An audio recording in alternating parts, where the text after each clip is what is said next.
good morning to everyone. I have had a couple of requests to do like an after the month recap of sinking funds to see how I figure those out and see how they end up. So that is what this video is going to be. We're going to be taking a look at October's sinking funds and how they ended up and what it looks like at the end of the month and then going forward into the next month.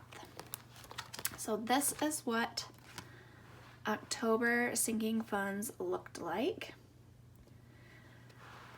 We'll do the top portion first. So you can see Grainger is our trash service.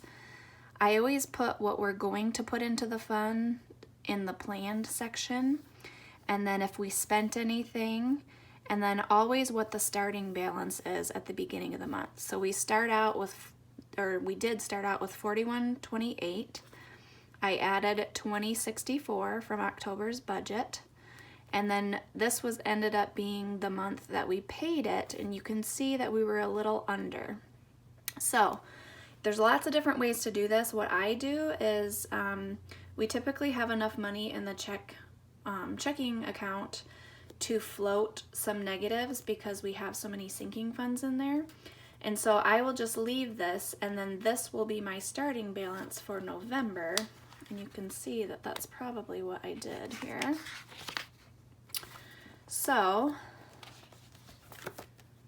you can see that the start balance in November is a negative 141, and then I will just adjust a little bit to make up for that, and that's just typically what I do.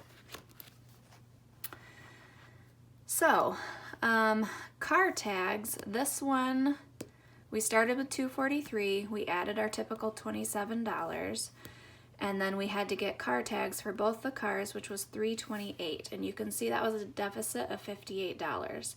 So going forward, I have adjusted that for 12 months, and so this portion will be bigger. I think it's like $33 now or something like that. This will be bigger, and then we will eat away at this deficit as we go along. So I'm not really, again, I'm not concerned about that. We typically have enough money to float those types of things left in the checkbook each month. So again, you can kind of see I just take the starting balance, I add what we're adding for the month, and if we spent anything, I just subtract it, and then we get an end balance. And this is what I use going forward for the following month. So this might get a little messed up over here, you know, these might be adjusted or whatever, but this end balance is what I always go by because I have reconciled, sorry, got a call. I have rectified this with the checkbook, and so these numbers are totally accurate. So I do have a separate section of sinking funds for business type stuff. This is in a separate checking account at a different bank. So porch, this is our, we're saving up for a screened in porch.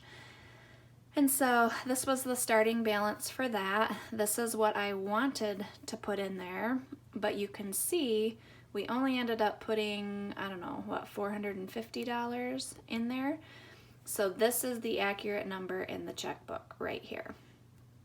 But you can see that we ended up putting more in the new car fund because we have that automatically moved over to savings from our main checkbook or checking account. And then every month or two, I transfer whatever is in savings, I transfer that to this fund. So this is a couple months worth of savings for the new car. You can see there were some big expenditures here. I went on my San Diego trip with Plexus, and so this includes all our products for the month. This includes my airfare to get there.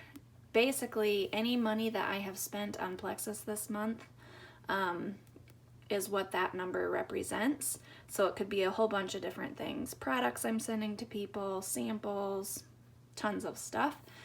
And so I had added 500 to it. We had 500 left in it. And then this is what is left. And again, these might not match this, but this is always reconciled with the checkbook. So that's what is actually in there. So the kids have a little college savings fund that Jason's mom had set up for them. And so that's what that number represents. We have $5,000 in our emergency fund, which is actually only half of our emergency fund. The other half is at the other bank.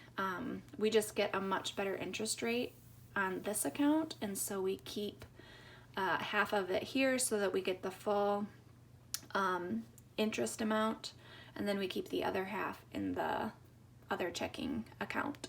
And it might seem like checking account here, bank account there, you know, how do you keep track of all that stuff?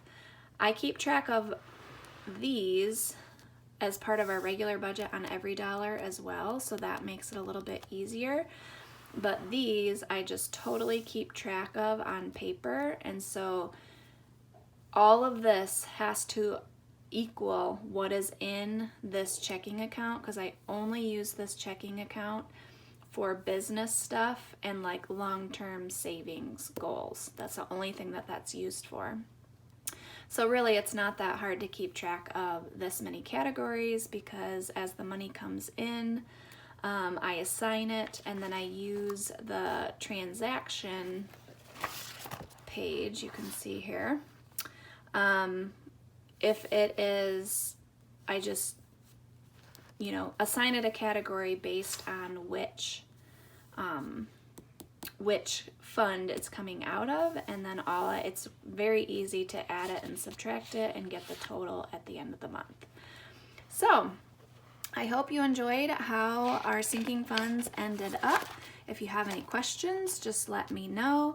There's about 5 million different ways to do this, but this is just what works for me. So if you have a different way that you do your sinking funds, I would love to hear about it. Hope you enjoyed this video, and we'll see you in the next one. Bye!